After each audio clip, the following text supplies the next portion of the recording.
বাংলাদেশের সাথে খেলা ব্রাজিলের। ভারতকে অপছন্দ করে বাংলাদেশকে খুশির সংবাদ ব্রাজিল কি সত্যিই ঢাকায় আসছে? ভারতের লোকসান বাঁচাতে বাংলাদেশকে পরিকল্পনা নাকি আসল গল্প অন্য কিছু, তাই জানবো ভিডিও জুড়ে।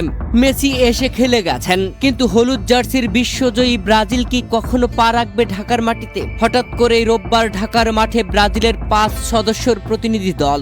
গুঞ্জন, খবর আর নানান ধোঁয়াশার মাঝে ফুটবল প্রেমীদের মনে এখন একটাই প্রশ্ন, ভিনিসিয়াস রাফিনহারা কি সত্যিই নামছেন ঢাকার মাঠে, নাকি এর পেছনে রয়েছে ভারতীয় এজেন্সির বড় কোনো বাণিজ্যিক হিসেব নিকেশ? আজকের বিস্তারিত ভিডিওতে উন্মোচন করব এই রোমাঞ্চকর সফরের পেছনের আসল রহস্য।